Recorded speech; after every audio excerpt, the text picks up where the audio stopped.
Hoy más que nunca, hablar de salud mental es fundamental. Por eso, creamos un espacio para reflexionar y dialogar donde la salud mental deje de ser un tabú y se convierta en una prioridad. Contaremos con invitados especiales, expertos en psicología y salud mental, que nos ayudarán a profundizar en estos temas y compartirán sus perspectivas. No olvides compartir este programa y contribuir a desmantelar los estigmas que la sociedad asocia con la psicología. Así que quédate con nosotros, porque esto es solo el comienzo. Esto es Sintoniza tu mente. ¡Comenzamos!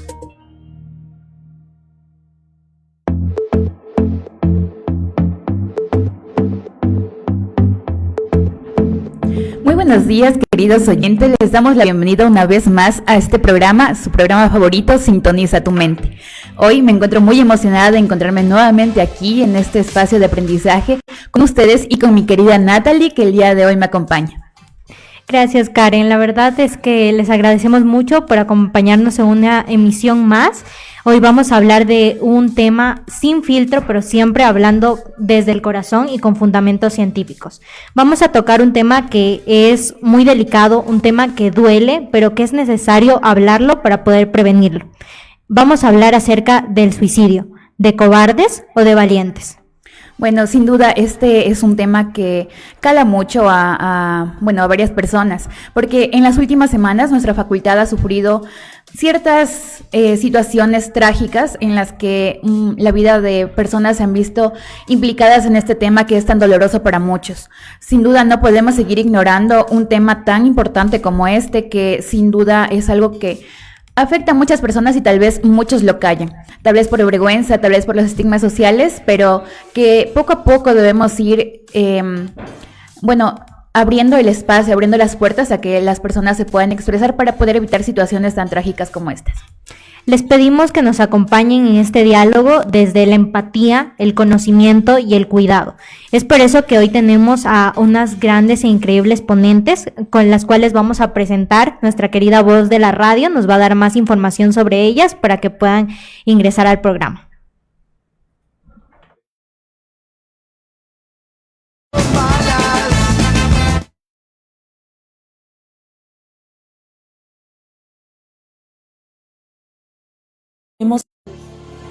Micaela Serrano, estudiante de la carrera de Psicología Clínica de la Universidad Nacional de Loja.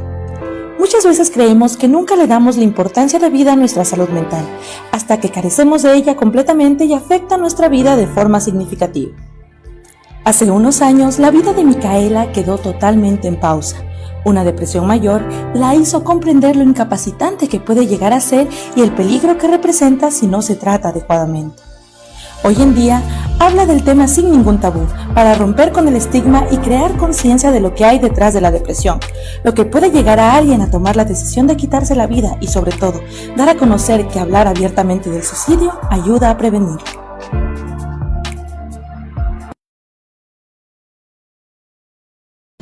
Doctora Magíster Arbela Riva Borrell, doctora en Ciencias de la Educación, magíster en Salud Mental y licenciada en Psicología Clínica, con más de 15 años de experiencia. Docente titular en la Universidad Nacional de Loja y especialista en trastornos del neurodesarrollo por la Universidad Oberta de Cataluña.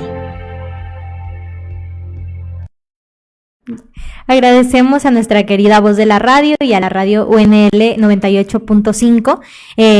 Damos la bienvenida a nuestras increíbles invitadas, a la psicóloga clínica Anabela Riva, que es también nuestra docente, la cual apreciamos mucho, y a Micaela Serrano, que es también nuestra compañera.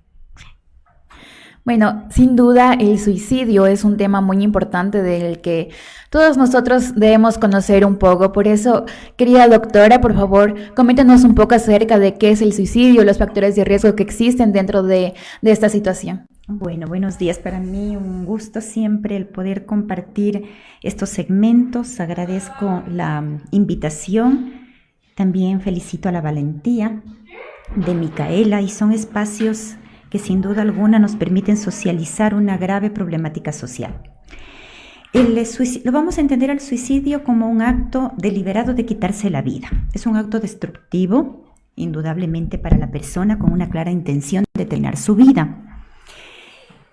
A nivel de estadísticas, entendemos que el suicidio es la tercera causa a nivel mundial entre personas de 15 y 40 años y es la segunda causa a nivel mundial de defunción entre jóvenes de 10 a 24 años. Por lo tanto, el suicidio se convierte en un problema de salud pública y en un problema indudablemente de salud mental. Cuando hablamos de conducta suicida, abarca una dinámica compleja porque son múltiples factores que vamos a entender como las causas del suicidio, que pueden ser biológicos, que pueden ser psicológicos, que pueden ser emocionales, que pueden ser contextuales, situacionales en un momento dado de la vida de la persona. Sin embargo, también tenemos que indicar que el suicidio abarca una serie de conductas. Va desde una ideación suicida, es decir, esta idea que empieza ya en la persona a no querer vivir o entender que la vida no tiene sentido. Luego ya hay una amenaza suicida, es decir, ya la persona empieza efectivamente a tener ciertas conductas que van un poco más allá, y las ideas suicidas pueden ser activas o pueden ser pasivas también. Puede haber una tentativa de suicidio y puede haber ya definitivamente el acto suicida. Ahora, cuando hablamos de los factores, vamos a entender en primer lugar que puede haber una problemática de salud mental, ¿no es cierto? Entonces, podría haber una depresión mayor en donde la persona ya pierde el sentido de vida, existe anedonia, es decir, esta imposibilidad de tener placer por las cosas que antes sentía, abulia, como que ya la persona no tiene voluntad como para poder funcionar, y una tristeza permanente y la idea de ya no seguir viviendo. Podemos hablar también que una ideación suicida, una tentativa suicida, se puede deber a factores relacionados como por ejemplo el tema de consumo de alcohol, que también es algo que tenemos que tener muy en cuenta. La vivencia de sensaciones de pérdida, es decir, tenemos que tener mucho cuidado cuando las personas han tenido una pérdida y tienen este vacío por la pérdida de alguien que ha sido realmente muy cercano, es decir, una situación de pérdida de alguien muy importante, o situaciones vitales estresantes en la vida, por ejemplo, una ruptura de pareja, quiebres, duelos, todo este tipo. Entornos familiares o sociales que constituyen un riesgo para la paciente. Estamos hablando ya aquí exclusivamente de un tema de violencia, de una dinámica familiar tremendamente disruptiva, de incompresión a nivel familiar, y también algo importantísimo que es antecedentes familiares de suicidio, es decir, o bien cercanos de suicidio. Bien pueden ser familiares o bien pueden ser cercanos. Las desventajas económicas y sociales, como habíamos dicho, esta desestructuración o cambios significativos en la familia, y problemas o conflictos vitales que se pueden dar también en la persona. Y si hablamos cognitivamente, un sesgo de un estilo cognitivo muy pesimista que lleva a la persona siempre a ver el lado catastrófico y oscuro de la vida, en donde efectivamente es más propensa al tema de entender la vida como algo que no va teniendo sentido. Pero indudablemente, tras esto existe una persona que está sufriendo tremendamente, que no ve salida y que la única salida que puede ver es el ya no seguir existiendo. Claro, sin duda, bueno, el suicidio, como sabemos, es un tema bastante complicado de tratar, tal vez muy tabú aún dentro de la sociedad, aunque está muy presente. Muchas personas aún lo sienten como algo de lo que se debe hablar por lo bajo y no expresarlo por lo alto como debería ser, porque si lo hablas por lo bajo nunca vas a tener el alcance que se necesita para poder concientizar acerca de este tema muy importante. Igualmente, de mi parte, felicito mucho la valentía de Micaela por estar aquí, porque sin duda no es un tema fácil de tratar, no, especialmente cuando es algo que lo has vivido tú. Bueno, con esto creo que vamos a dar inicio a la ronda de preguntas. Sí, así es. O sea, cuando hablamos de suicidio muchas veces se adopta una postura muy reacia es por desinformación o porque no tenemos casos cercanos, o sea, como que básicamente si no lo hemos pensado, si no lo hemos experimentado, si no está en un ambiente cercano, es como que no existiera, pero sí existe, está presente, está aquí, es un problema real. Por eso quería abordar contigo, Micaela, si tal vez ¿recuerdas la primera vez que pensaste o tuviste como primera opción el suicidio? Sí, lo recuerdo claramente. De hecho, no recuerdo el momento en el que empecé a pensarlo, pero recuerdo el momento en la primera vez que lo intenté. Yo tenía 18 años y nadie se enteró. O sea, nadie supo de esto. A mí, de hecho, cuando me arrepentí de hacerlo fue porque escuché a mi hermana menor jugar afuera. Y ella, de hecho, se convirtió siempre en todos estos años de lucha en mi ancla para no hacerme daño y para seguir sobreviviendo. Entonces, yo tenía muchísima vergüenza porque pues, en ese estado, en lo que estás haciendo, en cómo te sientes muchísima vergüenza y sobre todo muchísima culpa. Yo recuerdo en algún momento de ya sentirme tan mal, querer conversar con mis papás. Querer decir, bueno, no sé qué me está pasando, pero esto no es normal y yo no puedo seguir así. Y recuerdo que pues cuando quise decírselos, empecé a llorar y ellos me frenaron completamente con algo que a mí me marcó bastante, que fue, tú lo tienes absolutamente todo, tienes un hogar, tienes tu familia, tus amigos, tal vez no tengas lujos, pero tus necesidades básicas están cubiertas.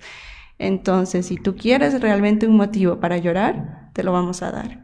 Yo desde ese momento supe que yo no podía buscar ayuda y de hecho me sentía aún peor porque dije, claro, es cierto, yo lo tengo todo. O sea, tengo una vida bastante buena dentro de todo y ¿por qué me siento de esta manera? Entonces sé que mis papás no me lo dijeron de mala manera, claro está, porque la mayoría de las personas desconoce cómo es la depresión y desconoce a qué punto puede llegar una persona que padece depresión, porque lo peor que le podría pasar es la muerte. Pero la gente no tiene mucha conciencia de esto y piensa que es como una excusa para no hacer nada, que eres un vago, que no quieres cumplir con tus responsabilidades cuando realmente esto no es así.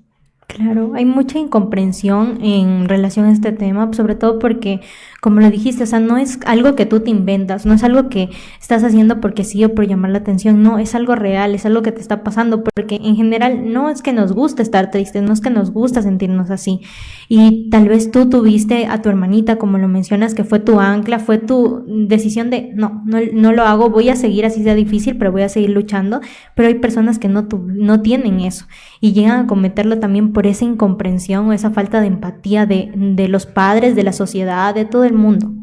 Claro, o sea, es creo que demasiado común que muchas personas piensan que porque una persona tiene tal vez una buena posición económica o no sufre alguna carencia en su vida económica está bien, cuando no es así. Nuestra vida está dividida en diferentes factores que la pueden afectar, la pueden levantar como la pueden hacer caer. Cuando uno de estos factores falla es que empieza a haber un problema y tal vez si no recibes la atención que necesitas en ese momento o no recibes el apoyo de las personas que tú consideras tu red de apoyo, tu red familiar no te brinda esa comprensión, es tal vez donde empieza el problema. Por eso creo que también es muy importante informarnos acerca de qué es lo que podemos hacer.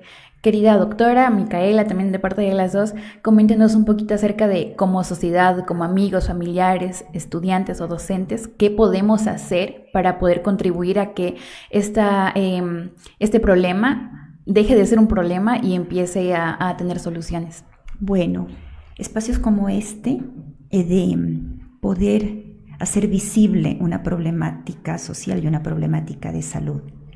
Quitar los mitos sobre hablar sobre el suicidio, porque uno de los mitos es que si hablamos del suicidio podríamos inducir a las personas a una conducta como estas, y eso es totalmente falso. Pero creo que es muy importante también que tengamos ciertas alarmas, que podamos detectar quienes compartimos normalmente con familia, con amigos, ciertas conductas que nos van a dar una pauta para saber que hay una situación, un sufrimiento psicológico tremendamente grave y que esa persona nos está dando una alerta. Por ejemplo, el siempre manifestar o hablar mucho sobre la muerte o frases como quisiera no vivir o quisiera no haber nacido, situaciones como estas, un aislamiento social importante, es decir, la persona tenía otro tipo de conducta y de pronto tiene un aislamiento social importante, ya no quiere salir, nada le gusta, nada le agrade, prefiere la soledad de su cuarto, ausencia total de comunicación a nivel social y un sentimiento de vacío profundo, como lo dice Micaela. Lo puedes tener todo en un momento dado, todo puede estar bien, pero la sensación que sientes es una sensación de vacío y un malestar psicológico profundo, profundamente desanimado hacia el futuro. Entonces son personas que realmente no pueden ver el futuro con esperanza, ni el futuro, ni el presente, ni las personas que lo están rodeando. Y es como sentirse atrapado en una situación sin salida, sin esperanza ante ninguna situación. Cambiamos la rutina normal, entonces ya no hacemos la rutina normal, vamos a quitar ciertas actividades que antes para la persona eran tremendamente importantes, súper placenteras y ahora ya no lo son. Actuamos de manera arriesgada también o puede ser de manera autodestructiva. Entonces estamos mostrando como una exposición ante algo que realmente nos puede causar daño. Empieza a regalar cosas que son importantes para la persona. Es una especie de despedida que pueden hacer las personas. Entonces regalo algo importante. También como me empiezo a despedir de las personas, empiezo a expresar sentimientos que antes no los expresaba, de muchísimo afecto por las personas, porque estoy como elaborando una especie de despedida. Y como había dicho, mostramos cambios importantísimos en la personalidad, ¿no?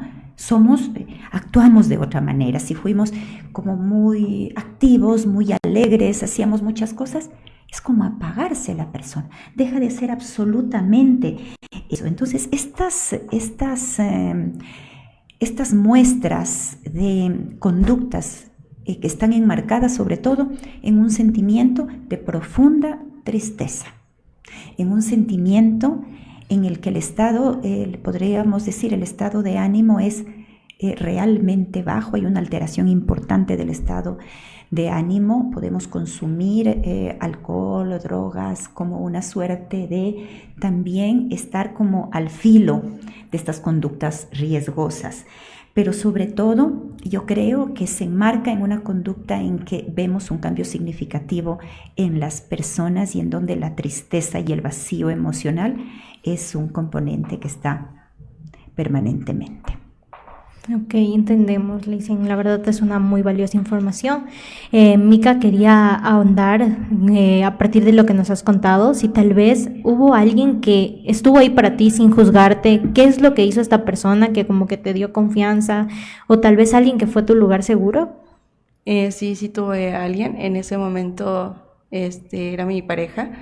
Esta persona atravesó conmigo mi peor etapa, diría yo, una etapa en donde yo no salía, yo no tenía ganas de nada, o dormía mucho o no dormía nada, pasaba todo el tiempo llorando, a duras penas me levantaba de mi cama porque llega un punto y habían días tan duros que aunque yo me quisiera levantar, ya sea por una necesidad básica, pongamos ir al baño, no podía hacerlo. O sea, sentía como si hubiera algo pesado encima mío que no me permitía, mi cuerpo no me respondía y era desesperante, totalmente desesperante, porque tú quieres hacer las cosas, porque no es que tú te sientas bien haciendo nada en tu cama, es desesperante estar en esa posición y no poder hacer nada.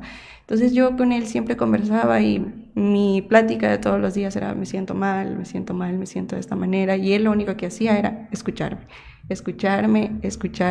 y creo que llegó un punto en donde yo también tenía tantas crisis de ansiedad, en donde llegaba ya a lesionarme a mí misma, que él dijo: no, algo malo está aquí pasando, y él lo que hizo fue un día escribirme y decirme: mira, yo sé que hay algo que no está yendo bien y te cogí una cita psicológica que está pagada. Si tú deseas ir, con todo el gusto del mundo, yo te acompaño. Si deseas ir sola, yo te llevo, pero me gustaría que la tomaras.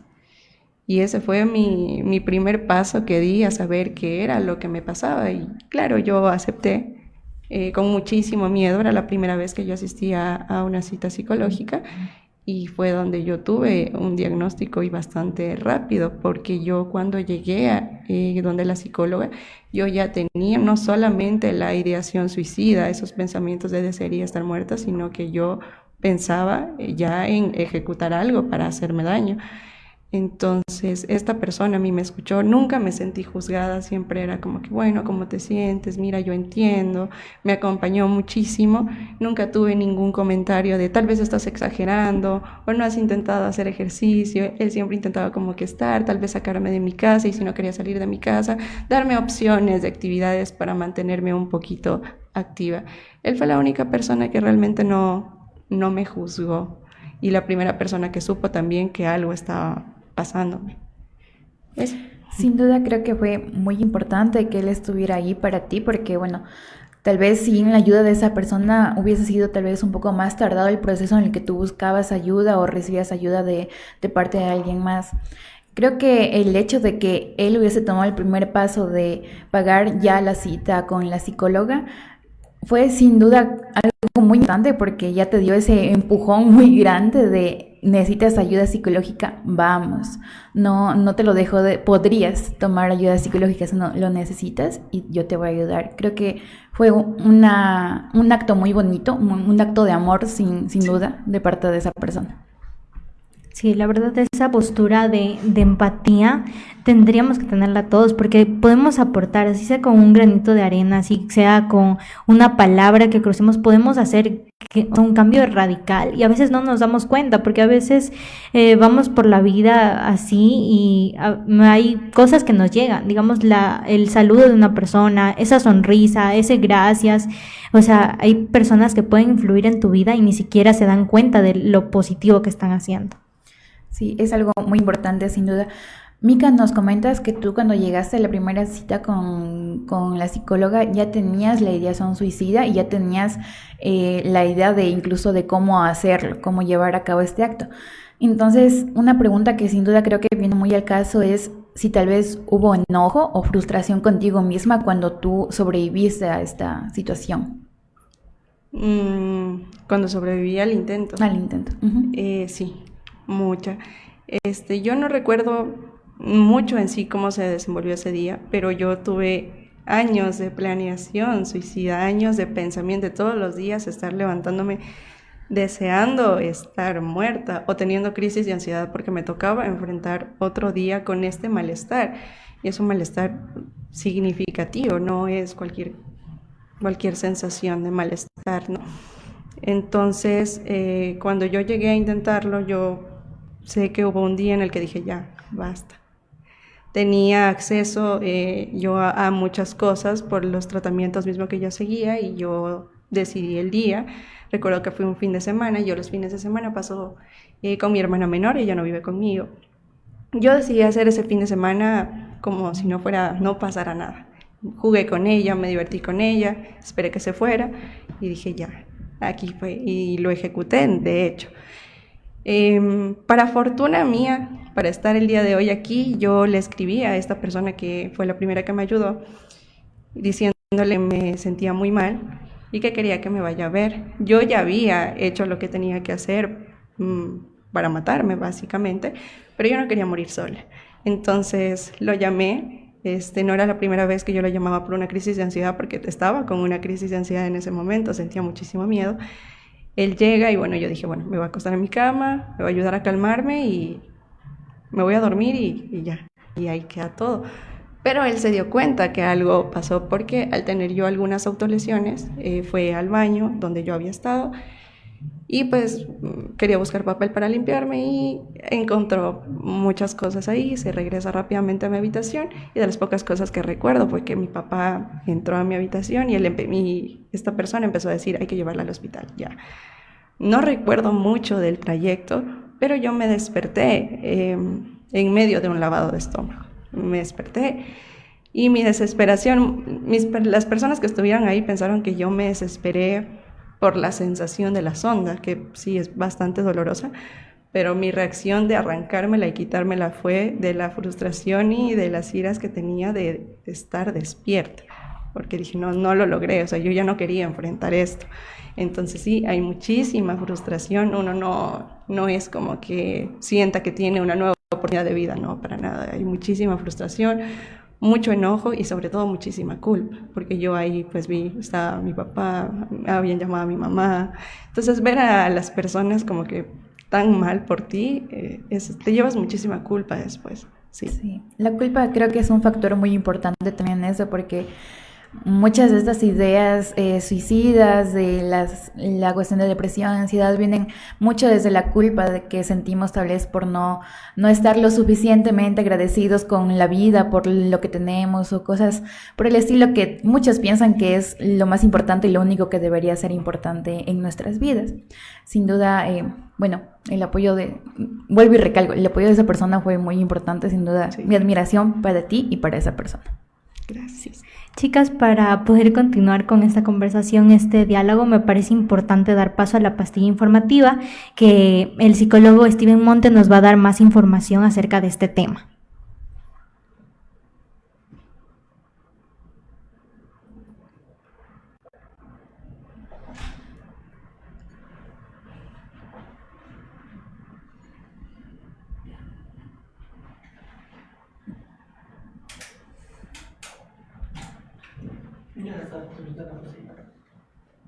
¿Perdón?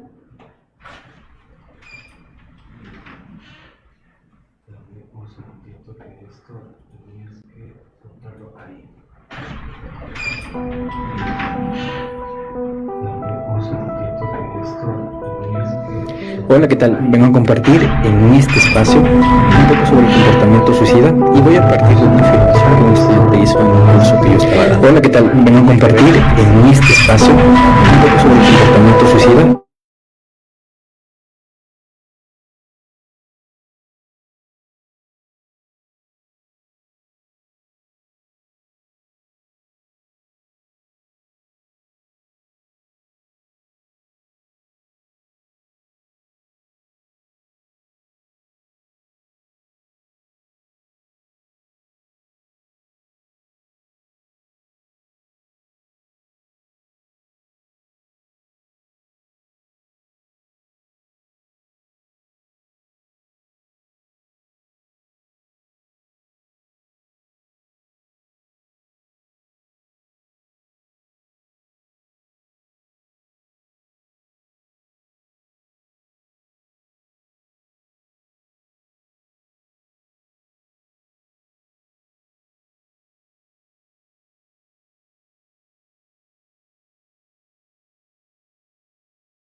Para poder estar bien. El problema de esto es que terapias que a veces nos llevan a pensar positivo o inclusive a querer seguir con la vida, que no pienses en eso, han sido más perjudiciales dentro de lo que nosotros hemos visto en estos cuadros. Y lo que buscamos no es desesperanzar a nuestro consultante con respecto a la vida, sino más bien desesperanzar a nuestro consultante con todas las estrategias que ha venido teniendo para resolver sus problemas con respecto a la vida, a las parejas, a los trabajos, etcétera. Y por tal motivo desde ahí partimos con una evaluación, dándole primero información a nuestro consultante para que pueda entender que lo que le está pasando puede ser más común de lo que piensa. Y de alguna manera ahí partimos para que se pueda sentir un poco mejor. Agradecemos a UNL Radio 98.5 y al psicólogo clínico Esteban Monte por su intervención en nuestra pastilla informativa, que sin duda nos puede ayudar muchísimo a entender un poco más acerca de el suicidio y todo lo que implica este tema tan importante. Voy a pasar a formular una pregunta para ambas. Quisiera saber qué recursos de ayuda existen en nuestra universidad y a nivel de salud pública para estos casos, o también si se necesita implementar nuevas cosas o ponerle más importancia a estos temas, cómo puede ayudar nuestra universidad y a nivel general la salud pública. Bueno, yo antes de dar contestación a esa pregunta, quisiera quedarme en algo que escuchamos en la pastilla informativa, que es la esperanza, ¿no es cierto? Y yo quisiera poner una frase que dice que el suicidio es una ideación o pensar en algo que puede ser permanente para soluciones que se pueden dar en un momento dado. Es decir, que es una acción muy radical ante situaciones que pueden cambiar.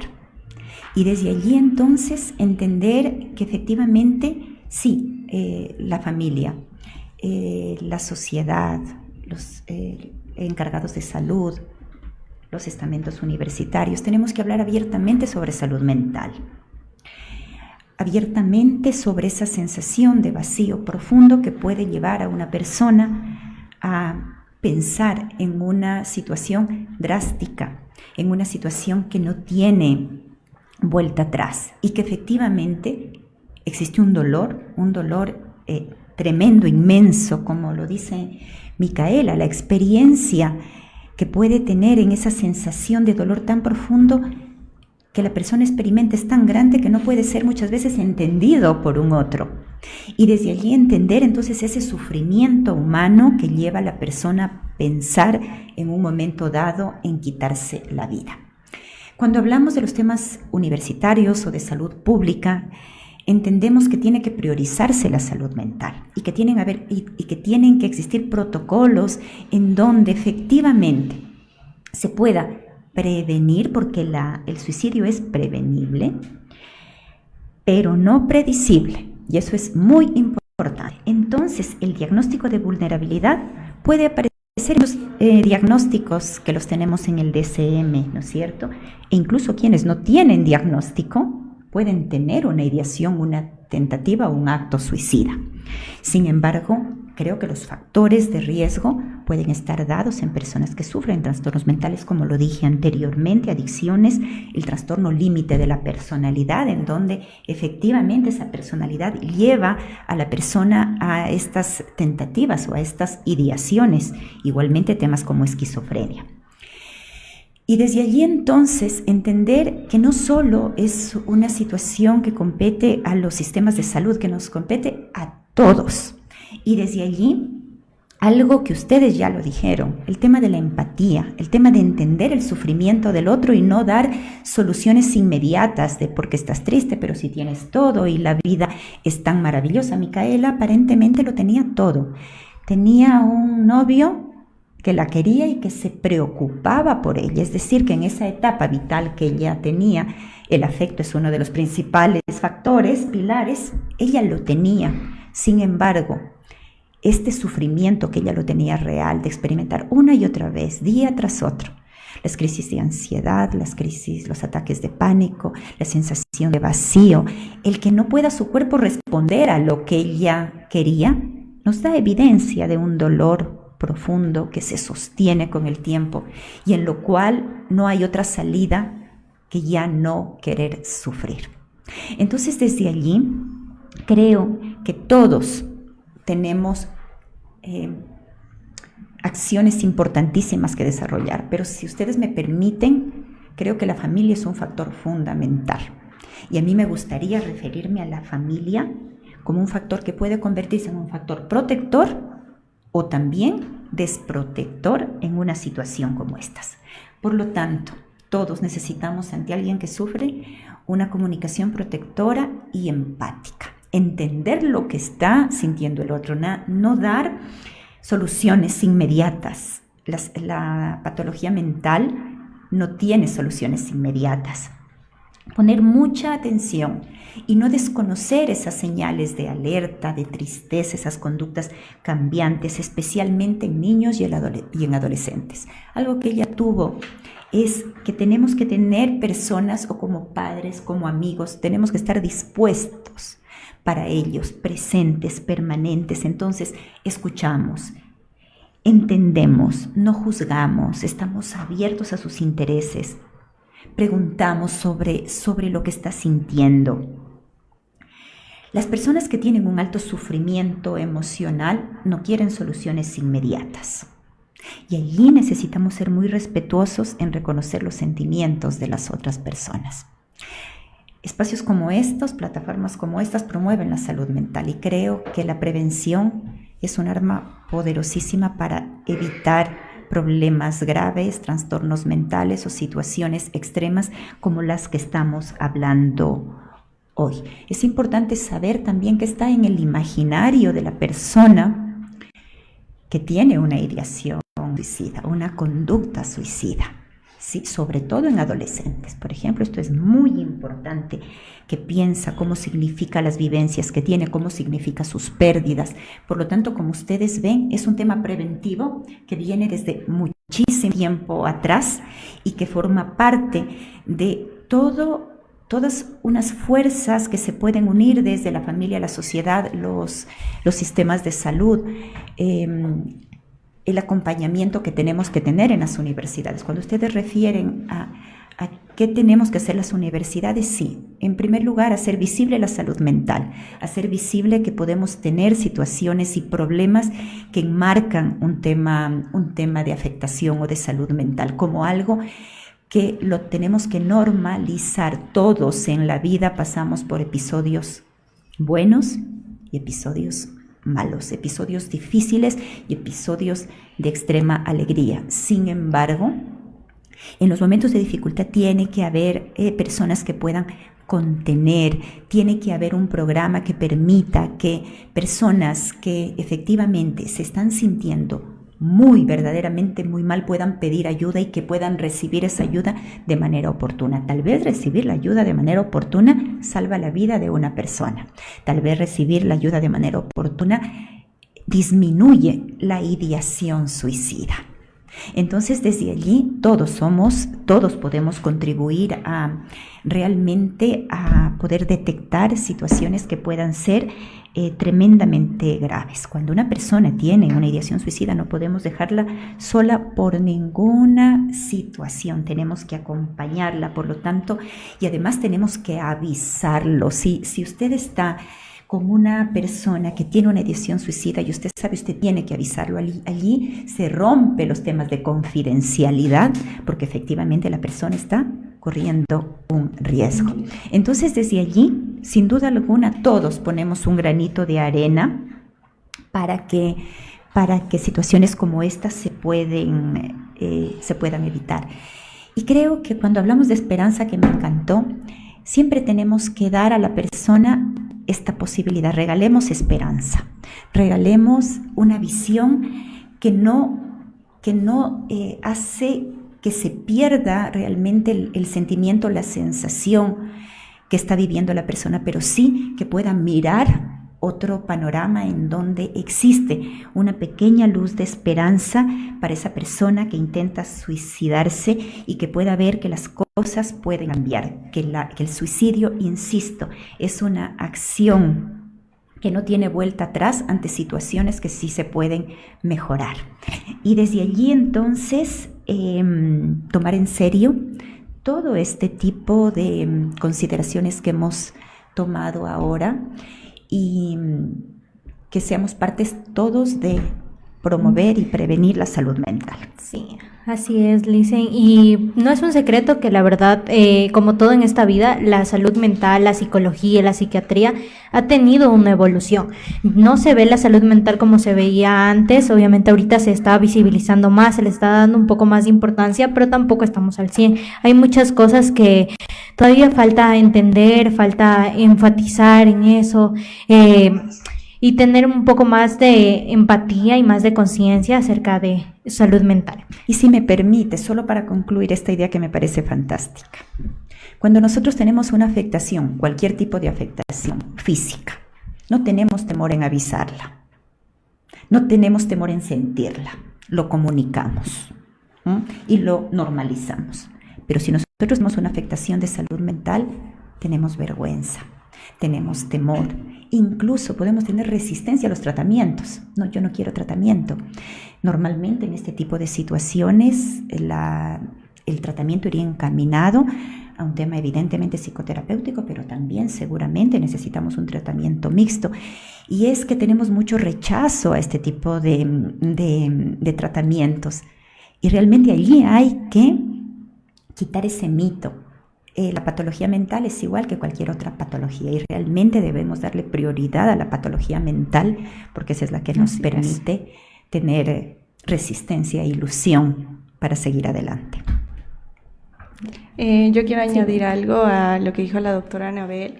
de la parte de la esperanza, y es que sí, todos contribuimos con un granito de esperanza a una persona que esté atravesando un proceso depresivo, que esté sufriendo de trastornos de ansiedad, una persona con trastorno límite de personalidad. Todos tenemos cierta responsabilidad, porque siempre nosotros buscamos concientizar que la persona busque ayuda, la persona afectada que busque ayuda, que busque apoyo, pero no concientizamos realmente que todos podemos influir en esa persona de manera positiva. Por ejemplo, una persona que acuda a clases, que tenga este trastorno, a nosotros no nos cuesta nada ser amables, no nos cuesta nada incluir a alguien que a lo mejor se le dificulta un poco el área social, pasa solito, no nos cuesta nada incluirlo, no nos cuesta nada responder algo con amabilidad. Si vemos que a lo mejor uno de nuestros compañeros tiene una dificultad académica que a ti se te facilita mucho, decir, oye, mira, he visto que tienes dificultad en esto, ¿te puedo ayudar en algo? Si vemos a alguien decaído, acercarnos a preguntar si necesita algo, si hay alguna cosa con la que nosotros podamos ayudar. Esto hace una diferencia enorme en la ideación suicida que pueda estar teniendo una persona. Entonces creo que como sociedad todos jugamos un papel fundamental para poder prevenir esta situación. Y hablando de personas que a lo mejor no cuenten con un grupo de apoyo, porque yo afortunadamente conté con mis papás, cuando mis amigos se enteraron, yo tuve un apoyo increíble por parte de ellos.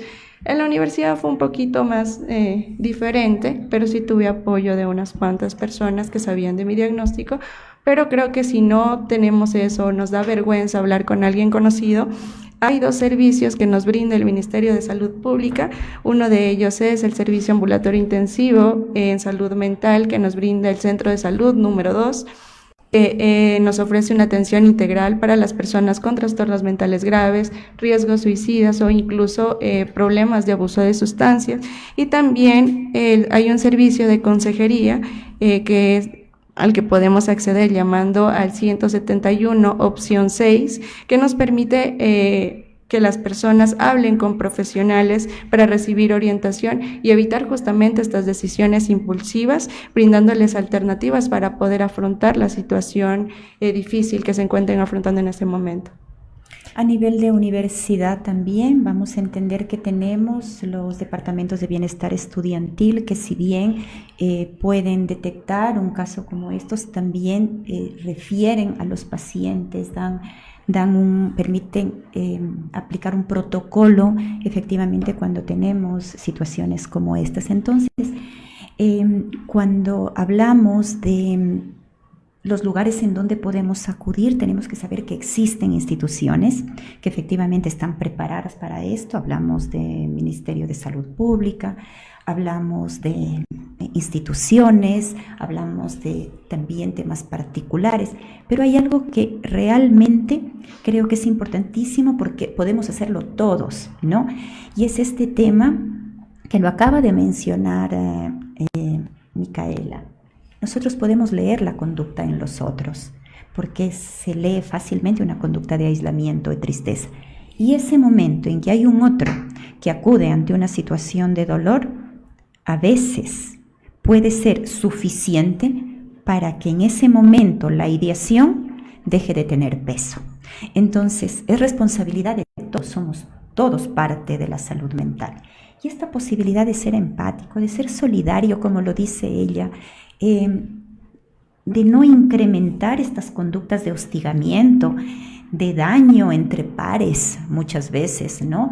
De bullying, como lo podemos llamar, un bullying académico, de estar siempre a una persona que vemos que tiene una situación diferente, especial, siempre que sea el centro de las críticas, de las burlas, de situaciones como esas, sin duda alguna, pueden incrementar. No hemos hablado de esto, pero claro que sí. Hay algunas causas de suicidio que se han dado por un tema de bullying en adolescentes y en universitarios también. Y desde allí, entonces, este es el compromiso de toda la sociedad, de evitar esas conductas y de estar presente, ser empático con alguien que sabemos que lo necesita. Claro, sin duda, el ámbito estudiantil tal vez es uno de los lugares en los que más se dan estos casos de suicidio.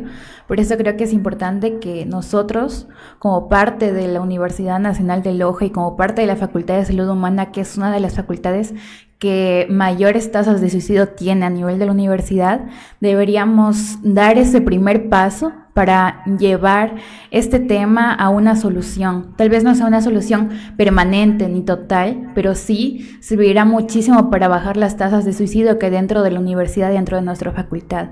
Sin duda, creo que es el momento de instar a la universidad, a los directivos, a tomar ese primer paso, porque hay mucho que se puede hacer. Simplemente es cuestión de querer hacerlo y de actuar.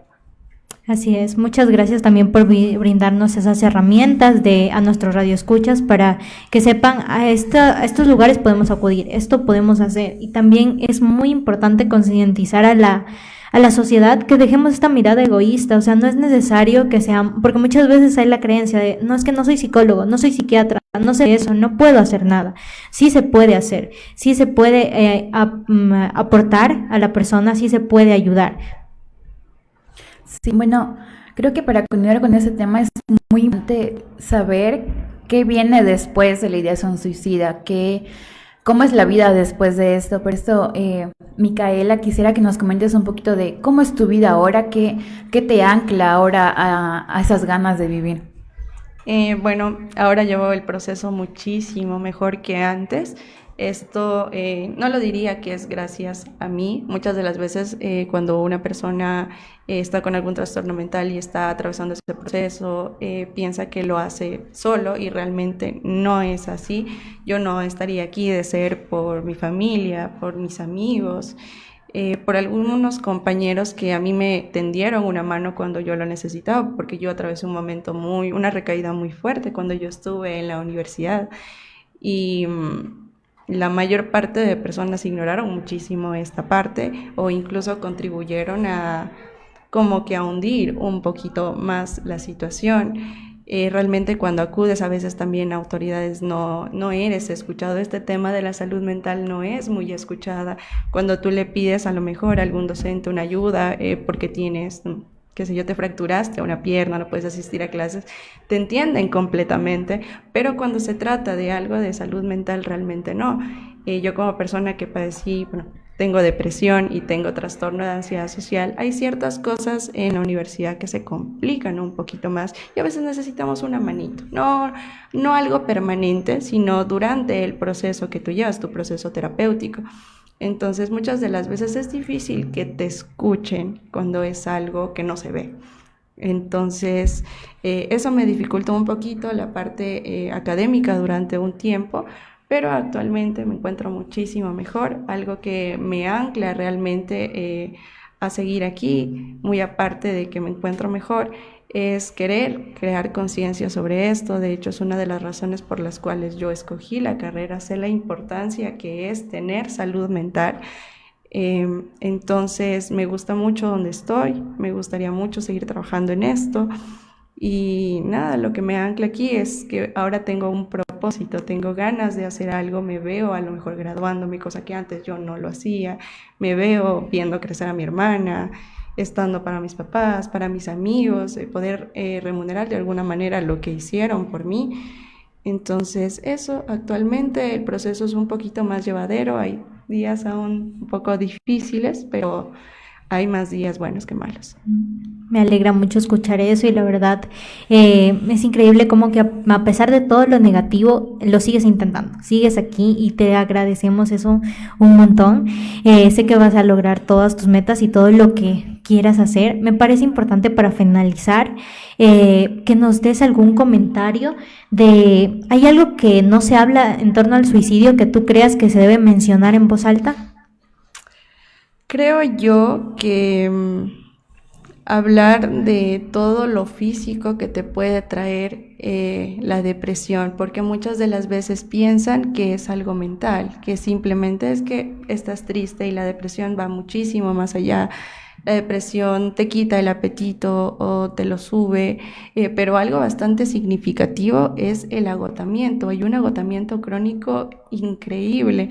Es como si tú hubieras hecho un montón de actividades durante todo el día cuando lo único que hiciste fue levantarte a tomar una ducha. Entonces el cerebro, al estar en tanto tiempo en estado de alerta, se agota muchísimo y la poca energía que tiene la usa para las funciones vitales. Entonces, para lo que a una persona normal no le cuesta absolutamente nada, para una persona con depresión le cuesta el triple.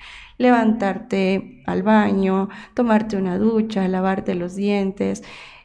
Pasa mucho que en personas con depresión, cuando dan su testimonio, ha habido veces que pasan hasta un mes sin poder bañarse, y esto es cierto, no es algo de ay, qué asco, cómo no se va a bañar. Pesa tanto existir que realmente cuesta cuidar de ti mismo en este aspecto, y realmente este agotamiento no es que sea una decisión, no es una actitud que nosotros querramos tomar, sino que el cuerpo y la mente han estado en una lucha constante por tanto tiempo por mantenerse de pie, que creo que reconocer esto es fundamental para poder brindar un apoyo real y sobre todo brindar un apoyo sin juzgar a la persona que lo esté padeciendo. Bueno, Karen, tal vez tienes alguna pregunta o algo que añadir. Sí, una pregunta que creo que viene muy ligada a qué podemos hacer como sociedad es si te sentiste en algún momento incomprendida por el sistema de salud mental que tenemos como sociedad actualmente, porque bueno, tal vez el sistema de salud pública no es tan bueno, al menos en nuestro país, pero creo que es importante abordar esta cuestión. Sí, de hecho, en alguna ocasión, y creo que fue un factor clave para yo tomar cierta decisión, tuve yo una mala experiencia con un profesional de salud mental, no recuerdo su nombre, ni siquiera su rostro, pero recuerdo lo que me dijo. Cuando me diagnosticaron por primera vez la depresión mayor y la ansiedad social, obviamente te derivan a psiquiatría y empiezas con un tratamiento farmacológico.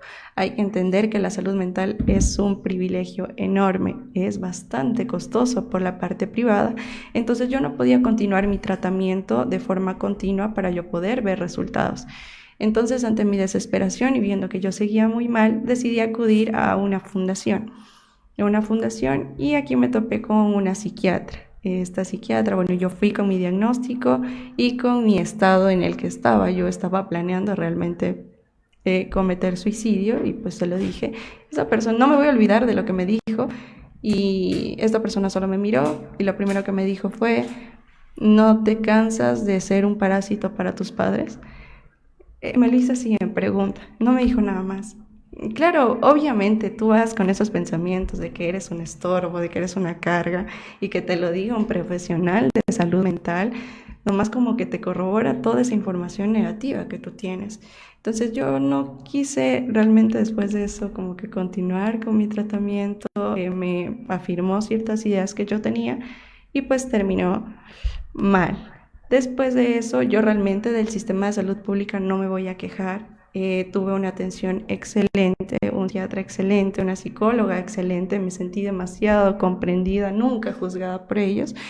Entonces eso fue bastante alentador para mí y me ayudó a continuar muchísimo con mi tratamiento. Pero ahí afuera sí hay ciertas personas que aún conociendo del tema, pues realmente te salen con algunos comentarios que yo creo que no son muy apropiados, que digamos. Sin duda alguna, creo que esto viene muy ligado a que muchas personas piensan que tener depresión, tener ansiedad o tener una ideación suicida es querer llamar la atención, cuando realmente no es así. Si tal vez querer llamar la atención es decirlo a los cuatro vientos que quiero hacer tal cosa. Eso no es llamar la atención. Si lo quisieran lo dirían a todo el mundo, pero es algo que viene tan de adentro, que te hunde tanto, que lo último que quieres hacer es llamar la atención. Bueno, ya para ir terminando, tal vez tienen algún último comentario para las personas que tal vez están pasando por una situación parecida a la que vivió Micaela, o tienen ideas suicidas, tienen algún problema, quieren buscar ayuda y tal vez no saben cómo hacerlo. Tal vez tienen algún comentario. Sí, sin duda alguna, en situaciones como las que estamos hablando, el pedir ayuda por profesionales en la salud mental es fundamental. Son situaciones que no las podemos resolver en casa, son situaciones que no las podemos resolver con voluntad, con el ya pon de tu parte, o con hacemos un viajecito, o situaciones como estas para que se pase el estado en que te encuentras. No, es una patología, es una situación que puede llevarnos a un riesgo grave y grande, y que efectivamente requiere del apoyo de profesionales de salud mental, requiere también de tener una red social importante, requiere que los familiares tengan claridad sobre la patología que tiene nuestro ser querido, y requiere efectivamente que en todos los ámbitos, en los ámbitos familiares, en el ámbito profesional, en el ámbito de amistades y en los ámbitos de actividades realmente que realiza, de situaciones que le pueden traer bienestar, estemos todos atentos, y que efectivamente podamos todos entender que la persona está pasando por un sufrimiento real, por un dolor emocional intenso en donde no ve más salidas, y podamos empatizar con ese dolor y ese sufrimiento. Y desde allí lo que se tiene que hacer, lo primero, pedir ayuda, buscar ayuda con profesionales de salud mental, y luego la familia es un entorno protector, los amigos pueden ser un entorno protector, la universidad puede ser un entorno protector. Evidentemente, como dice Micaela, también hay una responsabilidad por parte de los estudiantes, el comunicar, ¿no es cierto? El comunicar, si bien fue muy claro, cuando nosotros vemos un dolor físico evidente, una fractura, una situación que la vemos, pensamos que es eso real, pero la patología mental no se la ve, la siente la persona y es auténticamente real. Entonces, desde allí esta invitación a que todos podamos entender el sufrimiento del otro, y que cuando hay situaciones como estas, todos podemos ayudar en un momento dado para que la persona salga de situaciones tan dolorosas. También es importante recalcar que el suicidio no es una situación, una decisión repentina, sino que tiene una planificación, y tampoco es un acto de debilidad. Así que tenemos como certeza que todos como sociedad tenemos la responsabilidad de prevenir esto, o de apoyar, así sea con nuestro pequeño granito de arena. También me parece importante y fundamental dejar en claro que las familias que han experimentado la pérdida de un familiar por temas de suicidio no necesitan apoyo, más no juicio. Claro, es muy importante que entendamos que es urgente construir redes de apoyo verdaderas, no solo en el ámbito institucional, sino también en el social, en el familiar, en el personal. Es importante que estas redes de apoyo estén presentes y sean firmes para que nosotros podamos precisamente tener en ellas un apoyo, valga la redundancia. No sé si tal vez, Micaela, ¿tienes algún último comentario? Bueno, tal vez decirle, si hay alguna persona que esté escuchando, que esté pensando tal vez en hacerse daño, que esté atravesando por una depresión, me gustaría decirle primero que nada que es una persona muy importante, que su existencia importa y que gracias a ella la vida de alguien es muchísimo mejor. Que puede que en este momento no vea ninguna salida, que probablemente lo único que vea sea un túnel sin salida, pero esto no significa que no exista. Hay otras maneras, hay otras salidas, y hay personas dispuestas a acompañarlos a encontrar estas salidas sin emitir juicios y sin hacerlos sentir culpables o avergonzados por lo que están sintiendo. Yo no quiero dar el típico discurso de sí, todo va a estar bien, tienes que ser positivo, porque realmente de esto no se trata, pero solamente le pediría que se quede un ratito más, que hay cosas que aún se pueden intentar, que aún se puede conversar o incluso acompañarlo en silencio si es lo que necesita. Decirle que no tiene por qué cargar con todo esto solo, que de hecho buscar ayuda es de valientes, es muy valiente acudir a alguien y decir necesito tu ayuda. Entonces pedirle que haga eso por sí mismo, y si no lo hace por él, que lo haga por ese pedacito de él que sé que quiere vivir, porque una persona que se suicida no quiere morir, quiere acabar con ese sufrimiento, pero no seguir viviendo de esa manera. Entonces que lo haga por ese pedacito chiquito que quiere ser escuchado. Y que es algo temporal, va a pasar. Esta situación de dolor intenso, de profundo vacío emocional, va a pasar. Siempre hay esperanza. Así es. Y me gustaría que recuerden también que si alguna vez se han sentido que ya no pueden más, pedir ayuda no es rendirse, es abrir la puerta a otra forma, a otra oportunidad de vivir de una forma mejor, de una forma más consciente. Y también que no están solos, estamos juntos en esto. Claro, fue sin duda un honor haber compartido este espacio con ustedes, haber aprendido un poco más sobre esta situación tan importante. Y también creo que es importante que recordemos que lo que vemos de una persona no es su ser completo, no es la totalidad de lo que es esa persona, su personalidad, no es totalmente... no es solo lo que vemos, sino que detrás de ellos hay algo que tal vez no conocemos y les está lastimando mucho. Por eso es importante ser empáticos, escucharlos. Tal vez pensamos que eso no puede hacer mucho, pero en realidad puede generar un gran cambio en esta persona. Puede ser esa ancla que los ayude a seguir adelante. Bueno, con esto creo que ya nos despedimos. Nos encontraremos nuevamente en una próxima emisión de Sintoniza tu Mente.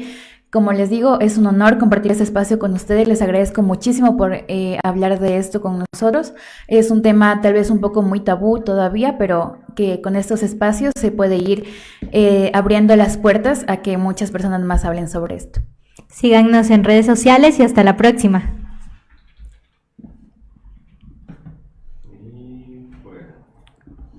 ¿Ya están? Ya.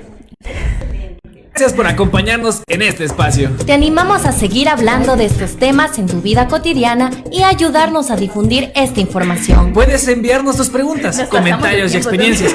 Queremos escuchar tu voz. Así que no olvides seguirnos en nuestras redes sociales. Te encuentras como Sintoniza tu Mente UNL en Facebook, Instagram y TikTok. En quechua no existe adiós, pero sí existe una palabra que significa